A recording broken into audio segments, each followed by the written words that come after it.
We're going to talk about perimeter and area for the next few days. Today we're going to start off pretty basic on our perimeter and area. As a matter of fact, you probably have seen and heard of this before. Let's see, today we're just going to talk about, what are we going to talk about? We're going to talk about squares, rectangles, and parallelograms. Out of all of those, the only ones you may be somewhat unfamiliar with is the parallelograms. You probably heard it, you just might not remember what it is. Or maybe you do and I don't know what I'm talking about. Okay, but those are the three shapes that we're going to talk about. Tomorrow we'll add triangles to the list. Eventually we'll add circles to the list. But for right now, this is the basic way that we're going to start.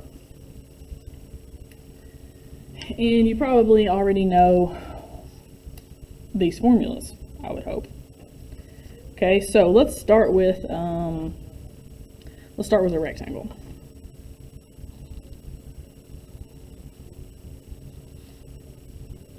Okay. When we're talking about perimeter, we use a capital P to stand for perimeter. We use a capital A to stand for area. So that's pretty easy stuff. P means perimeter. What does perimeter mean exactly? Anybody? The outside, yeah. So when you're talking about the perimeter of something, you're talking about if you were to literally walk around the whole outside of the shape. Okay, so all around the outside. So if your shape has four sides, you're talking about all the way around those four sides. And it's just simply adding up all of those sides. When I think perimeter, I think building a fence around something. You need to know how long around that thing to go. Okay, so perimeter is the easy one. To me, I don't use a formula for perimeter. I just need to know the outside. Area. Let's talk about that one. What does area mean? Yes, it's the space inside your shape. Area is not, to me, it's just really, it's not an easy concept because the way it's measured in square units, it's just a difficult thing to me to kind of wrap my head around, okay? But yeah, she's right. It's the space inside the shape. It's how much is in here, okay? Now this one we have a formula for. Hopefully you guys know the formula for the area of a rectangle. Do we? Anybody remember it? When I say it, you'll be like, yeah, I remember that now. No? The area of a rectangle is length times width. Remember that? Length times width. So your length would either be the top or the bottom. Guess what? The top and the bottom are going to be the same, right? So you can use either one of those. So we would maybe say this one is our length, and then this side over here would be our width. This side could also be used as your width. So that's the formula that we use. That's the one that we're the most familiar with, probably. Length times width. So let me give you, let's look at an actual rectangle.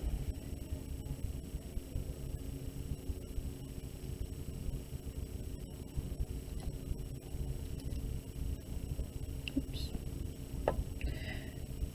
Now, the reason we know when a shape is a rectangle is because it's got right angles. So if you ever see these little boxes in a shape, you will talk about that more next year in geometry, but that just means that those are 90-degree angles. That's all that represents.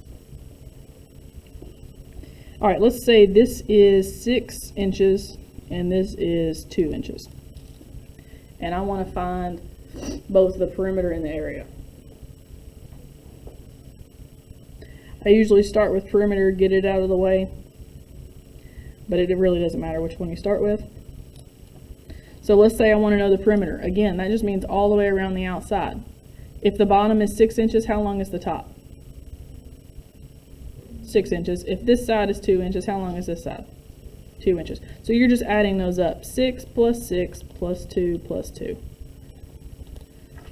And that would give you your perimeter. So 6 plus 6, 12 plus 2 is 14 plus 2, 16. So the perimeter would be 16. Now when we talk about perimeter, That's literally like if you started here and you walked 2 inches and then 6 more inches and then 2 more inches and then 6 more inches, you would measure it in inches. The same exact unit that you have over here.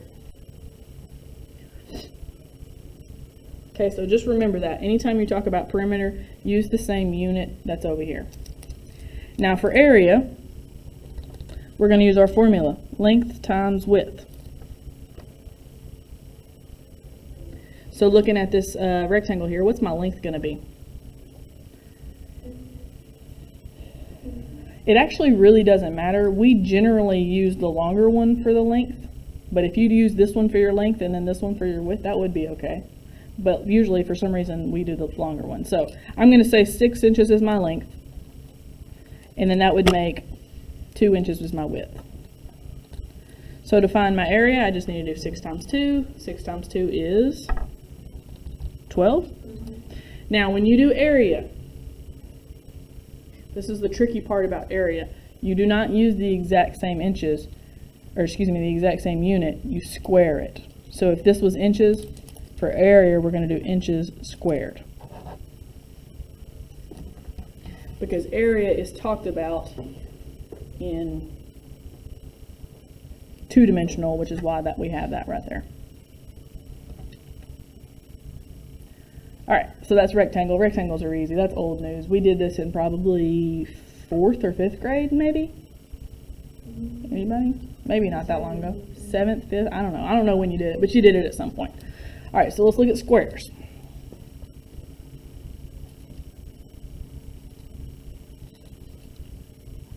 Now, squares and rectangles aren't all that different, right?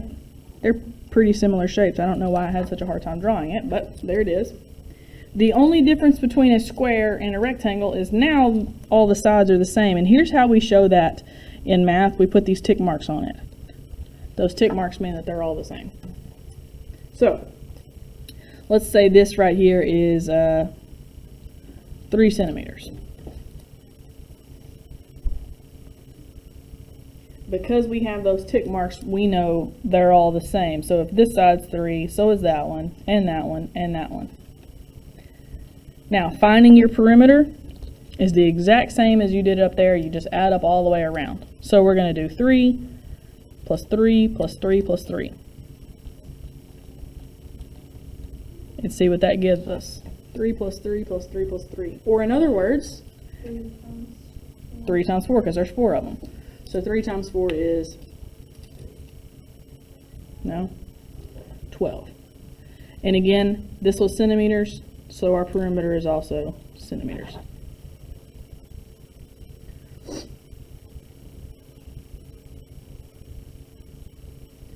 Okay, let's look at area.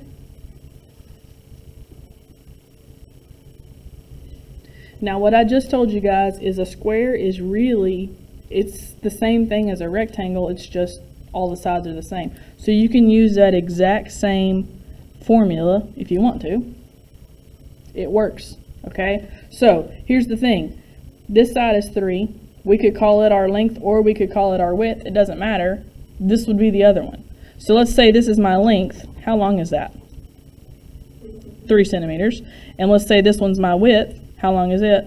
3 centimeters. So it doesn't matter if you call this one your length or this one. Either way, you're using 3 in both of these places. 3 times 3. And 3 times 3 gives us 9. And because we're talking about area, we'll do centimeters squared.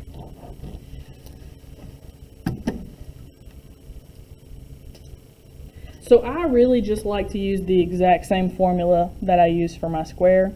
Just know with your square, the length and the width are going to be the same number. Okay? Some people like to use this other formula. They say that it is, you take the side length and you square it. You take this side length 3 and you square it. Well, 3 squared is 9. I personally like to just memorize one formula.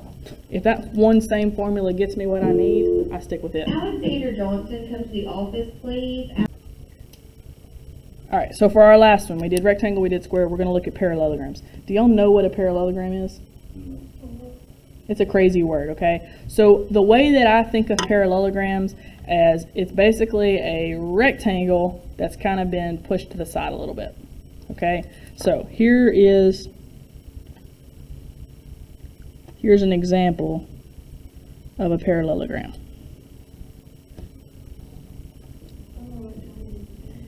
You could sort of think of it like that. I generally just tend to think, okay, this is a rectangle that somebody leaned on and it pushed it over. That's a parallelogram. Now, for parallelograms, the way you find their area is just a tad bit different. Now, the perimeter is the same. You just need to know this side, this side, this side, this side, add them all up. Perimeter is easy. It's the area that's a little bit different. So, the formula for the area of a parallelogram is base times height. Base times height. Now, your base, we tend to, when you think of the word base, what do you think? Okay, a drum, yes. That's bottom. It means bottom, okay? So when you're talking about the base of a shape, you're talking about the bottom. This side right here, from here all the way over there, however long that is, that's your base. Well, guess what? The bottom and the top are actually the same length. So you could use either one of them for your base. They're going to be the same. Now, when you think of height, what does height mean? How tall something is. Now, when you measure something's height, you measure it from here, from the bottom, straight up, right? When you measure something's height, you don't go, okay, it starts here and then it goes all the way over there. That's not how you measure height. You go straight up, straight down. So this is not your height, okay? Your height is from the top straight down. However long this is, that is your height, okay? So when you see that dotted line, it's usually a dotted line because the dotted line means it's not actually part of the shape, but you need to know how long that is, okay? So that's what you need to know for your area of a parallelogram. You need to know the base and you need to know the height. Height is straight up and down, okay? Now, this formula and this formula are very similar. Notice how similar they are. A lot of people think of this as the length. The only difference is we have to use the height straight up and down. We cannot use this right here. Okay? Okay, so let's look at a parallelogram. Let me draw one.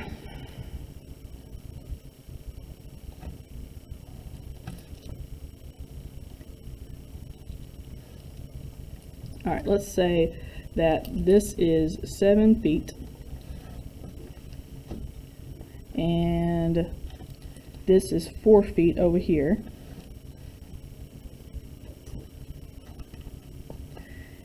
And then I'm going to draw in this dotted line. And that is 3 feet. I'm going to zoom in so you can see, because I drew that kind of small. So I've got the top is 7 foot. The slanted side is 4 foot. And then from the top straight down, that is 3 feet. Okay, so let's do our perimeter and our area real quick. Perimeter, all the way around the outside, right? So we're talking about here all the way around. What's the top? 7, right? What's the bottom? 7. So we're going to do 7 and 7. And then we're going to use this side over here, which is 4 foot. And if it's 4 foot, what do you think this side is? It is, so we're going to do plus 4 plus 4. Notice, I'm not using this 3. You know why I'm not using that 3? Because it's for the inside, right? It's not on the outside, so we don't use it. All right, because it's for the height here in a minute. So 7 plus 7 plus 4 plus 4. What does that give us? 22. So my perimeter is 22 feet. Boom.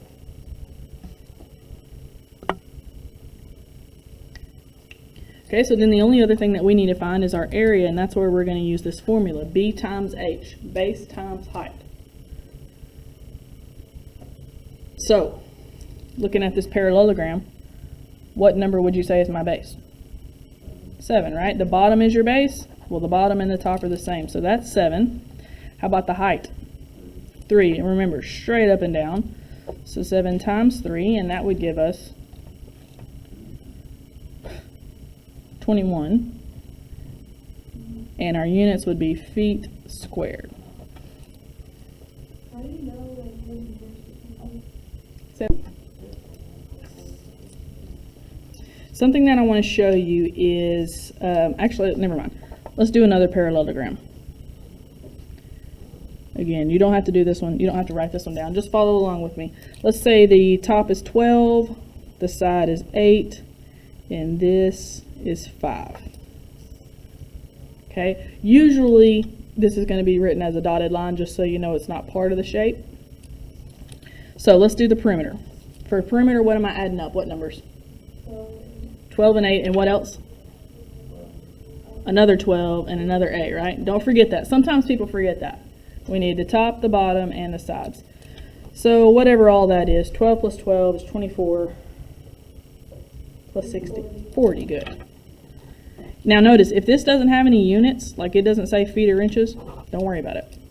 It says 40. Now, area. Go back to that formula. What's my base going to be in this shape right here? 12. My base is my 12. And what's my height going to be? 5. Height straight up and down. So I just need to know what 12 times 5 is. 60. So my area is 60. Again, don't worry about the units. Now here's what I want to point out to you. Some people only use this formula right here, even for rectangles. I want you to look at a rectangle. Say I have 7 inches and 3 inches. We can go back and use length times width, but I could also use base times height here, because guess what? This would be my base, wouldn't it? And then my height would be 3, right? The thing is, this formula works for any parallelogram. Technically, you guys may not know this because you're not in geometry, technically a rectangle is a parallelogram, which is why some people just use this formula all the way around. Base times height. But you can also use length times width, because it's the exact same numbers, okay? So it's up to you guys. It's up to your preference. Most of us are really familiar with this formula, so we can just use that one. My length would be 7, my width would be 3. 7 times 3 is 21. In this case, inches squared. That's my area. For perimeter, real quick, we're just going to do 7 plus 7 plus 3 plus 3, and that would give us 20 inches.